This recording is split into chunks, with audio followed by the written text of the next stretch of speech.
సుఖీభవకు Aadhaar registration. అవును, కేంద్ర ప్రభుత్వం మనకు చూసుకుంటే ఆంధ్రప్రదేశ్ ప్రభుత్వం అన్నదాత సుఖీభవ నిధులను జూన్ 12న విడుదల చేయడానికి సిద్ధమవుతుంది. పీఎం కిసాన్ మనం చూసుకున్నట్లయితే పీఎం కిసాన్ విడుదలైన వెంటనే రైతుల ఖాతాలో డబ్బులు జమ చేయనున్నారు. భూ ఆధార్ ఉన్న రైతులకే ఈ సాయం అని చెప్పేసి చెప్తున్నారన్నమాట. రైతులు ఫార్మర్ రిజిస్ట్రీ చేసుకోవాలని అధికారులు అయితే సూచిస్తూ ఉన్నారు.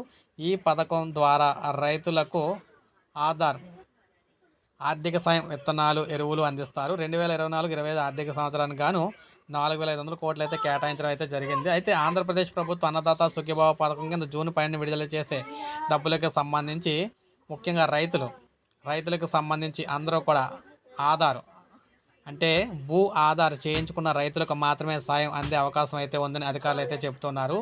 అందుకే వీలైనంత త్వరగా రిజిస్ట్రేషన్ పూర్తి చేసుకోవాలని సూచిస్తున్నారు. రైతులకు 11 అంకెల విశిష్ట సంఖ్యతో ఇచ్చే గుర్తింపు కార్డునే భూ ఆధార్ అంటారన్నమాట. ఆధార్ కార్డు తరహాలోనే ఈ కార్డు ప్రత్యేకంగా ఉంటుంది. కేంద్ర ప్రభుత్వం ఈ కార్డును త్వరలోనే జారీ చేస్తున్నట్లు కూడా తెలుస్తూ ఉందన్నమాట. సో ఈ విధంగా ఆంధ్రప్రదేశ్లో ఎవరైతే రైతులు అన్నదాత సుఖీభావ డబ్బుల కోసం ఎదురు చూస్తున్నారో వారందరూ కూడా ఖచ్చితంగా మనం చూసుకున్నట్లయితే ఆధార్ అయితే లింక్ చేసుకోవాలన్నమాట. వారికి సంబంధించి పొలానికి సంబంధించి 1B అడంగల్ అయితే ఉంటుంది కదా, ఈ 1B అడంగలతో వారైతే ఖచ్చితంగా ఆధార్ అయితే లింక్ చేసుకోవాలని చెప్తున్నారు. సో పాతకాలంలో ఉన్న భూములు అన్నిటికీ కూడా ఈ ఆధార్ అయితే లింక్ అయితే లేదనమాట 1B అడంగలకు సంబంధించి.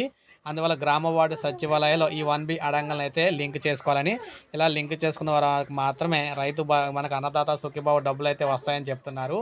వాస్తవంగా మనం చూసుకుంటే భూ ఆధార్ అనేది అది ఒక సెక్షను. దాంతోపాటు మన ఏపీలో రైతులకు సంబంధించి ఎవరికైతే ఆధార్ నెంబర్ అనేది ఆ పొలానికి లింక్ అయితే లేదో వారందరూ కూడా మళ్ళీ 1B అడంగలకు అయితే ఆధార్ నెంబర్ అయితే లింక్ చేసుకోవాలన్నమాట. ప్రతి గ్రామంలోనూ ప్రతి మండలంలో కూడా లిస్టులు అయితే వచ్చినాయి.